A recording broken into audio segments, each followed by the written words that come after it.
Hello there, you sexy people.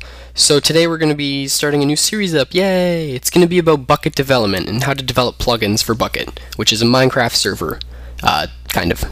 So, yeah. So, first things first, we need to get some stuff sorted. You're going to need to know everything in the Beginner Java series that I have up.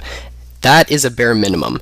If you don't know that, you should go check that out and learn and understand what happens, because if you don't know that stuff, you're going to get confused on this and you're going to start complaining in the comments about stuff that I've already explained over and over again. So go watch that first, and if I do go over some things that I haven't gone over there yet, I'll probably release a video on how to do them in that series first, and then I'll come over here. The first video that we're going to be doing today is going to be about how to set up a local test environment with Bukkit. If you already have your own local test environment so you can test stuff, you can skip to the next video, which will be building your first Bukkit plugin. But this is just for all you new people out there. So what we're going to do first is we're going to create a new folder where you're going to store that server. We're just going to create it on the desktop for simplicity's sake, and we're going to call it testing server. Okay? Simple stuff. So we're going to open that folder, and what we need to do now is we need to download a copy of Bukkit for ourselves. So to download a copy of Bukkit, you go to dl.bukkit.org.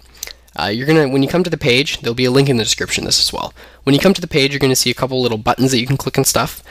This green button is a recommended build. What that means is that it's a build that Bukkit says is good to go, and you guys can use this, and there shouldn't be many bugs with it that are large. Like, there might be some smaller things that they'll fix in dev bugs, but there's nothing. It's a good build. It's stable. You can go ahead and use it. There's also what's new, so you can see what's new in that build.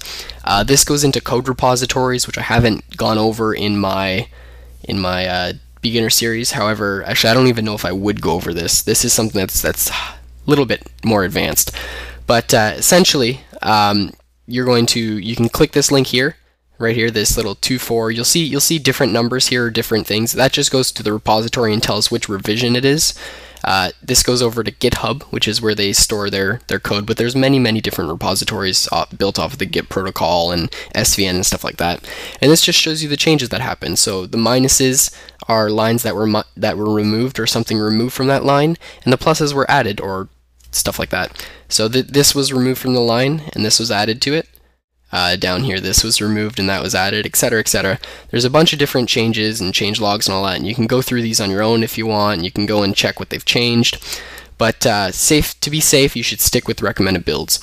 If we go back now, and we also see the alternate versions. Now what this is this will show. I didn't click it. Ooh, whoa, wrong button there. Sorry about that. So there, alternate versions.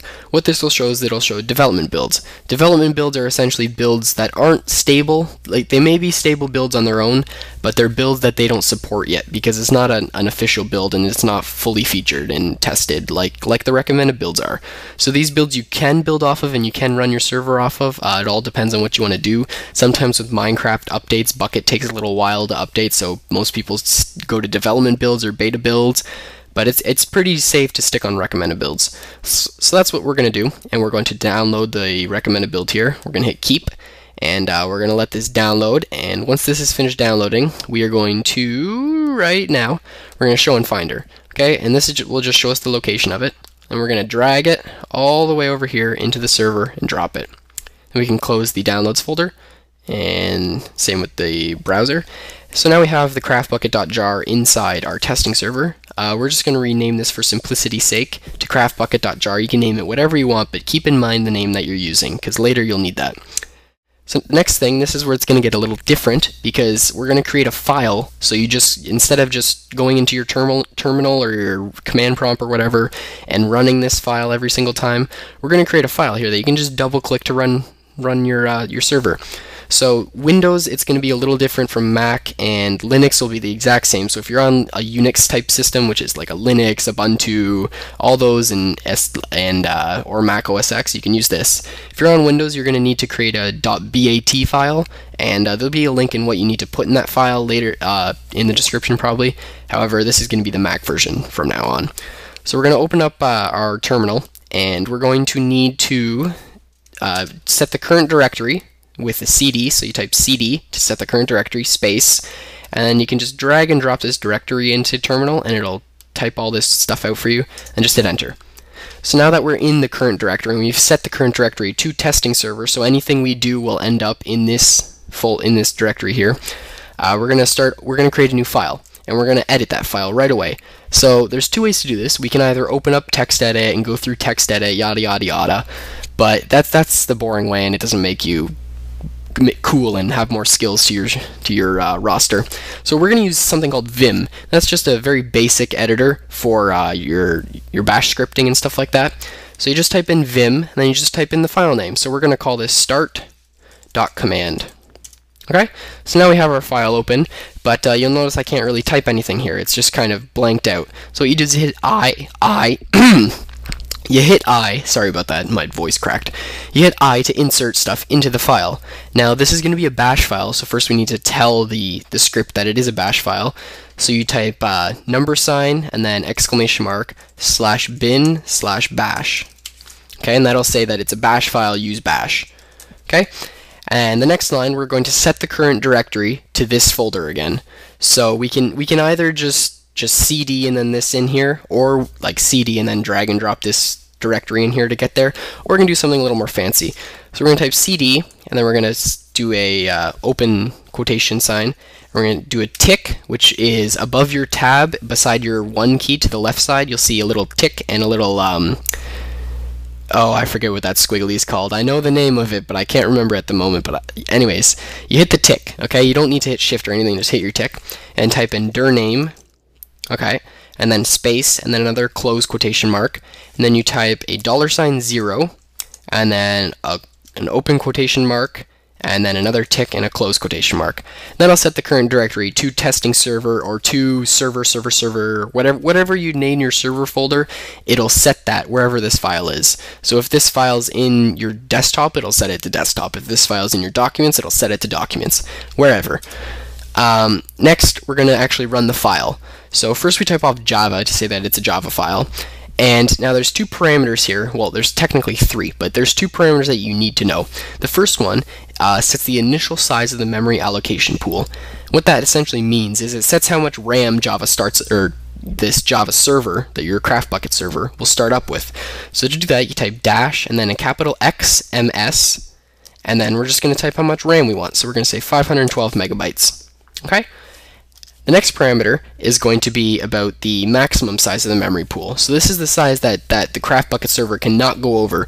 So if you're running too many plugins or something like that and it goes over this size, it's a bad thing in your computer, or the process will just shut down. So it's good to keep this under what your computer's RAM is, well under that. Otherwise your computer is going to lock up. So for now, I'm just going to set it to 10. Oops, sorry. We need to type the parameter first. So it's -x MX, okay, for the max. And then I'm just going to set it to 1024 megabytes, which is a gig. So you start off with a half a gig, and it can get up to a gig, and once it hits a gig, it's going to shut itself down.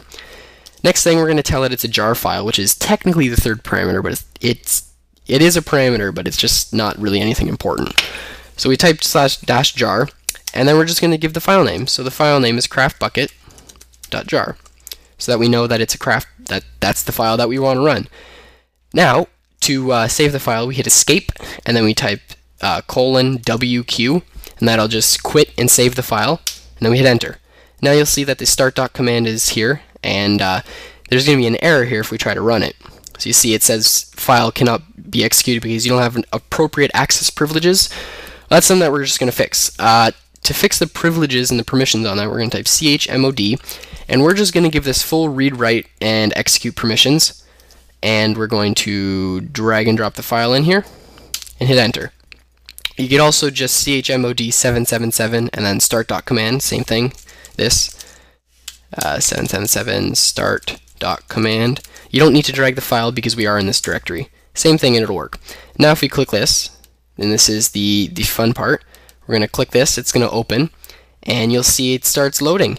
So it's got 195 recipes, 27 achievements, starting the server version, etc., generating all the information, and it's going to load the world up right now. Don't worry about these two errors right here. It will create them because it just hasn't seen it before, and it's a brand new server, so it's going to create all that stuff for you. You won't see these two errors next time you run it unless you're missing those files. So it's loading up the worlds right now. taken quite a while to load the worlds because we have run it on 512 megabytes of RAM.